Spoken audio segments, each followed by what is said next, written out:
Hello everyone, নমস্কাৰ। Welcome to the competitive exam post. আৰু আজি আমি এটা নতুন টপিকৰ ওপৰত কথা পাতিব বিচাৰিছো আৰু আজি টপিকটো হৈছে অৰুণোদয় স্কিম। এই স্কিমটো এই আঁচনিটো অসম গভৰ্ণমেণ্টে ইন্ট্ৰডিউচ কৰিছে। আহক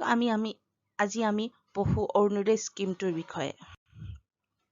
কাৰেণ্ট নিউজত কি আছে? কাৰেণ্ট নিউজত হৈছে যে the Assam state government is all set to roll out Arunodaya scheme from October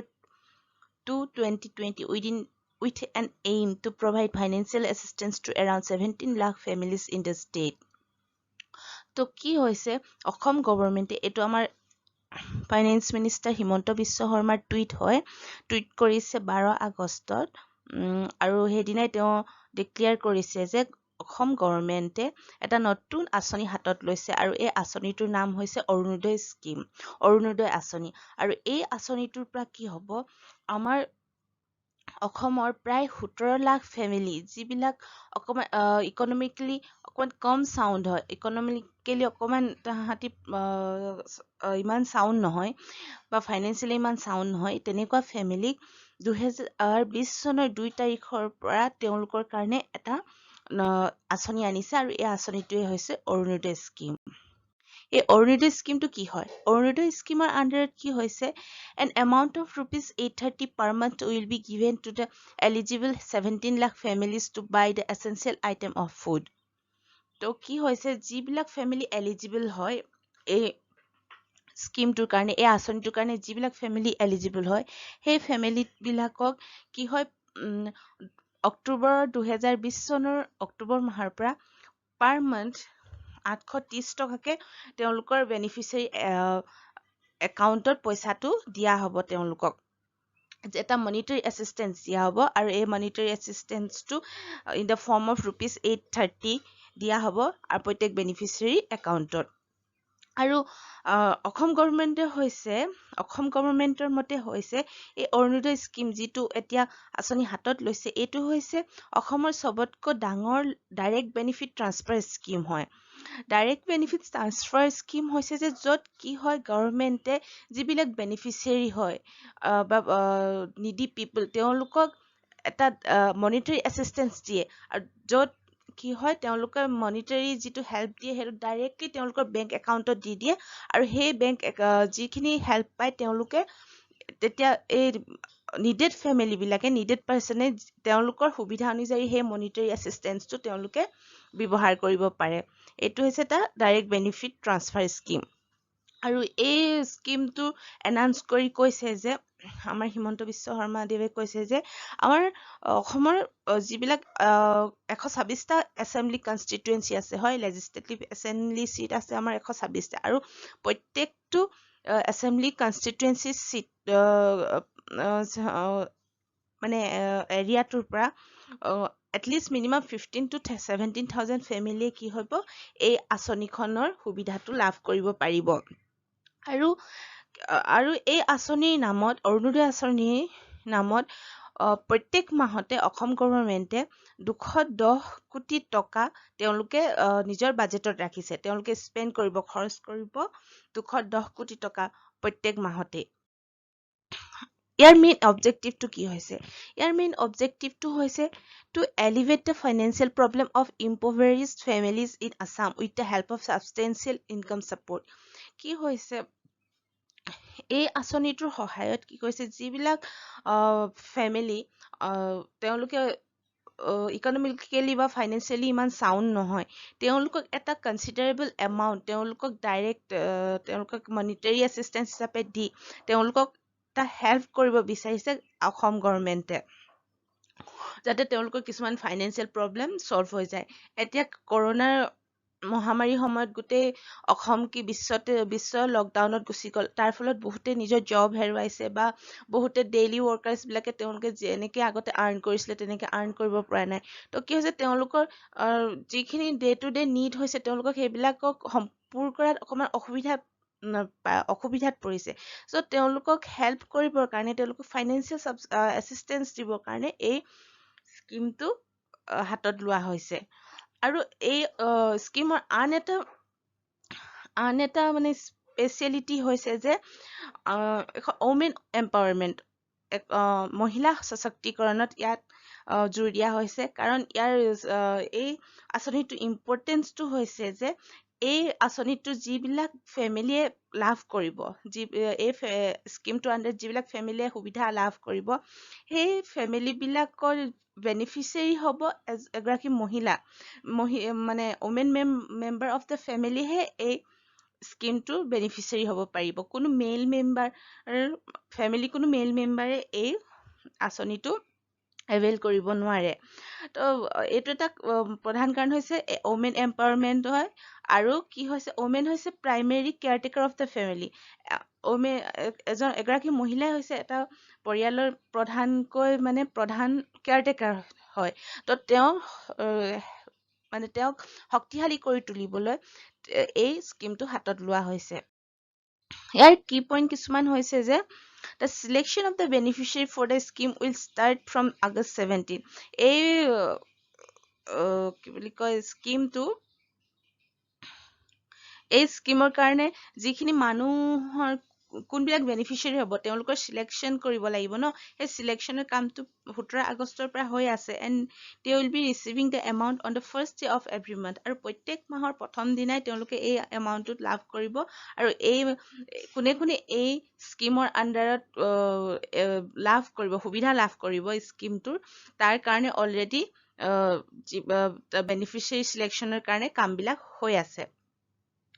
The support given by government of rupees 830 per month in order to meet nutritional and medical needs of the beneficiary. তো এই যিটো support দিছে অসম গভৰ্ণমেণ্টে যি support দিছে যিটো needy family বিলাকক এই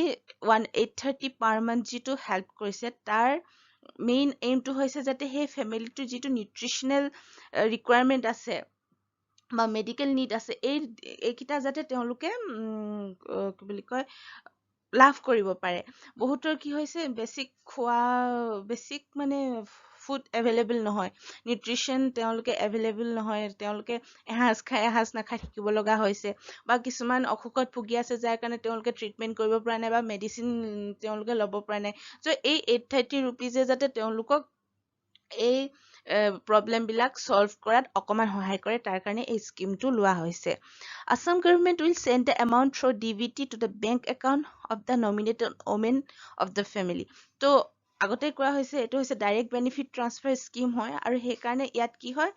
মানি যিটো মনিটাৰী এছিষ্টেঞ্চ দিব সেইটো ডাইৰেক্ট বেনিফিচিয়াৰী বেংক একাউণ্টলৈ যাব আৰু সেইকাৰণে কি কৰিছে অসম গভৰ্ণমেণ্টে যিগৰাকী যিগৰাকী নমিনেটেড মেম্বাৰ হয় তেওঁৰ একাউণ্টত এই মনিটাৰী এছিষ্টেঞ্চখিনি ডাইৰেক্টলি এইটো কি বুলি কয় ট্ৰান্সফাৰ কৰি দিয়া হ'ব তো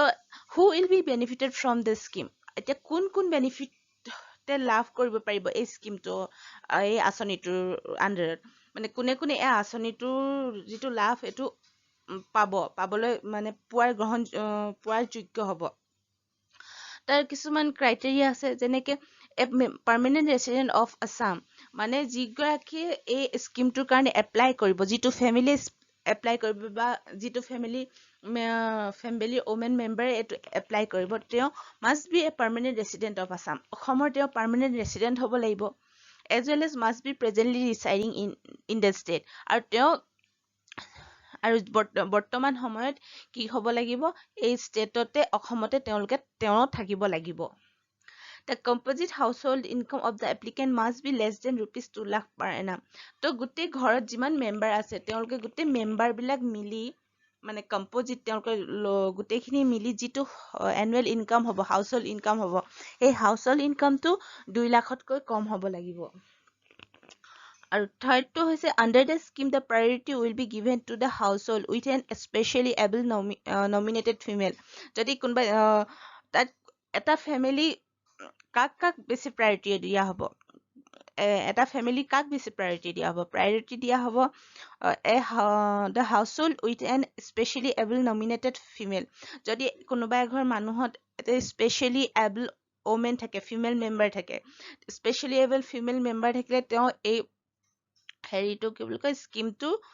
এভেইল কৰিব পাৰিব উইড'ত কোনোবা যদি বিধৱা আছে ডিভোৰ্স কোনোবা তেওঁৰ হাজবেণ্ডৰ পৰা সেপাৰেট হৈছে আনমেৰিড কাৰোবাৰ যদি বিয়া হোৱা নাই আনমেৰিড ফিমেল হ'ব লাগিব কাৰণ ইয়াৰ বেনিফিচিয়াৰী জনে ফিমেল মেম্বাৰ এটা ফ্যামিলি ফিমেল মেম্বাৰহে হ'ব পাৰিব সেপাৰেট ফিমেল তো আনমেৰিড হ'ব লাগিব বা সেপাৰেট ফিমেল কোনোবা অকলে আছে হাজবেণ্ডৰ পৰা বেলেগকে আছে বা ফ্যামিলিৰ পৰাও বেলেগকে আছে স্পেশালি এবল হাউসহোল্ড মেম্বাৰ আৰু হাউসহোল্ডত যদি কোনোবা স্পেশালি এবল হাউস সেই ঘৰখনত যদি কোনোবা স্পেশালি এবল হাউসহোল্ড মেম্বাৰ আছে তেওঁলোকে এই স্কিমটো কি বুলি কয় স্কিমটো আঁচনিখন তেওঁলোকে কি বুলি কয় এভেইল কৰিব পাৰিব The scheme will benefit all the poor households in the state whether they have been covered under NFSA or not. এই স্কিমটো এই আঁচনিটোৱে সকলোবিলাক দুখীয়া ফেমিলি কভাৰ কৰিব সেই ফেমিলিটো যদি নেশ্যনেল ফুড চিকিউৰিটি এক্টৰ আণ্ডাৰত যদি আছেও তেতিয়াও এই স্কিমৰ আণ্ডাৰত তেওঁলোকে এই মনিটাৰী এছিষ্টেঞ্চটো লাভ কৰিব পাৰিব আৰু যদি তেওঁলোকে নেশ্যনেল ফুড চিকিউৰিটি এক্টৰ আণ্ডাৰত নাইও তেতিয়াও মানে নেশ্যনেল ফুড চিকিউৰিটি এক্টৰ আণ্ডাৰত তেওঁলোক কভাৰো নাই তেতিয়াও তেওঁলোকে এই আঁচনিখনৰ লাভালাভটো তেওঁলোকে গ্ৰহণ কৰিব পাৰিব তো নেক্সট হৈছে এতিয়া আমি পাইছোঁ যে নেশ্যনেল ফুড চিকিউৰিটি এক্ট এতিয়ানো নেশ্যনেল ফুড চিকিউৰিটি এক্টটো কি আছিলে সেইটো আমি এটা আউটলাইন এটা আমি তাৰ বিষয়ে জানি লোৱা আহক এইটো নেশ্যনেল ফুড চিকিউৰিটি এক্টখন পাছ হৈছিলে 2013 চনত আৰু ইয়াৰ মেইন এমে হৈছে to provide subsidized food grains to approximately 2/3 of India's 1.2 billion people. So তেতিয়া যেতিয়া এক্টখন হৈছিল তেতিয়া 1.2 বিলিয়ন আছিলে এতিয়াতো আমি এষ্টিমেট কৰা মতে 1.3 বিলিয়ন পিপল আছে ইণ্ডিয়াত আৰু এতিয়াতো 2021ত যেতিয়া সেন্সাস হ'ব তাৰ তেতিয়াহে আমি সঠিক পপুলেশ্যনটো গম পাম ইণ্ডিয়াৰ টোটেল পপুলেশ্যনটো কিমান আছে প্ৰেজেন্টলি তো যেতিয়া এই এক্টখন পাছ কৰিছিলে তেতিয়া তাৰ মেইন এম আছিলে যে ইণ্ডিয়াত যিমান মানুহ আছে মানে চিটিজেন আছে তাৰে 1/3 মানে 3/2 মানুহক যাতে ফুড গ্ৰেইন যিবিলাক খাদ্য বস্তু বেছিক যিখিনি তেওঁলোকৰ ষ্টেপল ফুড বা ষ্টেপল ফুডৰ যিখিনি নিড তাক ছাবচিডাইজ ফৰ্মত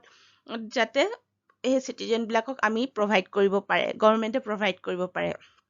আৰু তাৰ ভিতৰতে ইনক্লুড কৰা হৈছিলে মিড ডে মিল স্কিম যিটো আমাৰ প্ৰাইমেৰী আৰু প্ৰাইমেৰী স্কুলবিলাকত দিয়া হয় integrated child development services scheme আৰু পাব্লিক ডিষ্ট্ৰিবিউশ্যন চিষ্টেম এই নেশ্যনেল ফুড চিকিউৰিটি এক্টত মেইনলি এই তিনিটা বস্তু সোমাই আছে mid day meal scheme integrated child development services scheme আৰু পাব্লিক ডিষ্ট্ৰিবিউশ্যন স্কিম আৰু এইটো national food security act 2030 recognise maternity এণ্টাইটেলমেণ্টটো যিকোনো প্ৰেগনেণ্ট ওমেন বা যিটো কি বুলি কয় নাৰ্ছিং ওমেন তেওঁলোকৰ কাৰণেও তেওঁলোকে কিছুমান সুবিধা দিছে mid day meal scheme and the integrated child development services scheme R universal in nature মানে মিড ডে মিল যিটো মিড ডে মিল দিয়ে স্কুলত আৰু integrated child development services scheme এই দুটা স্কিম হৈছে ইউনিভাৰ্চেল তাত কোনো এইটো নাচায় যে ল'ৰাটো যিটো স্কুলত মানে যেনেকুৱা ফেমিলিৰ পৰাই নাহক লাগিলে সেইটো ষ্টুডেণ্ট তেওঁলোকে সকলোৱে এই সুবিধাটো গ্ৰহণ কৰিব পাৰিব এই স্কিমটো গ্ৰহণ কৰিব পাৰিব মানে ইয়াত সকলোকে যিমান স্কুলত ষ্টুডেণ্ট আছে লাইক তাহাঁতি অকণমান চাউণ্ড ফেমিলিয়ে আহক বা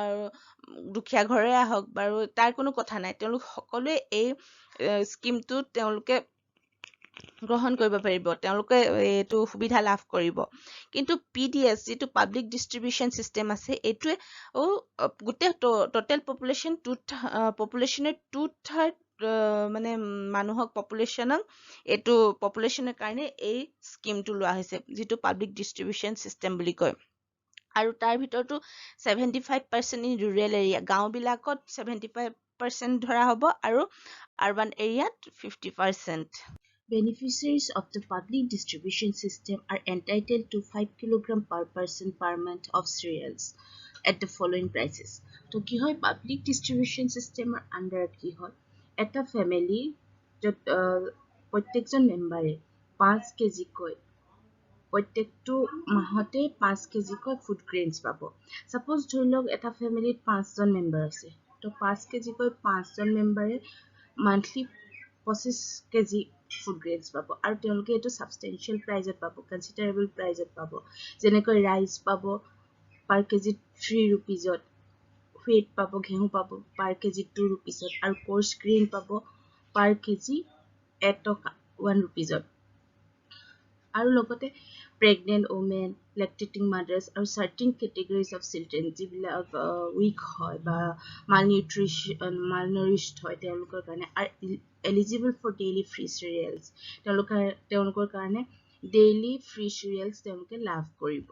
তো এয়াই হৈছে to National Food Security Act under থকা কিছুমান provisions. So AI আছিল আজি আমাৰ টপিক অৰুণোদয় স্কিম তো আপোনালোকে যদি মোৰ ভিডিঅ'টো শুনি ভাল পাইছে আপোনালোকে লাইক কৰিব শ্বেয়াৰ কৰিব আৰু যদি মোৰ চেনেলটো আপোনালোকে ভাল পাইছে আপোনালোকে সাবস্ক্ৰাইব কৰিবলৈ নাপাহৰিব আৰু আপোনালোকে নিশ্চয় ফিডবেক দিব বুলি আশা ৰাখিলো যাতে মই কেনেকৈ আৰু ইমপ্ৰুভ কৰিব পাৰো আৰু টপিকবিলাক কেনেকৈ আপোনালোকৰ আগত প্ৰেজেন্টেশন দিব পাৰো থ্যাংক ইউ সো মাচ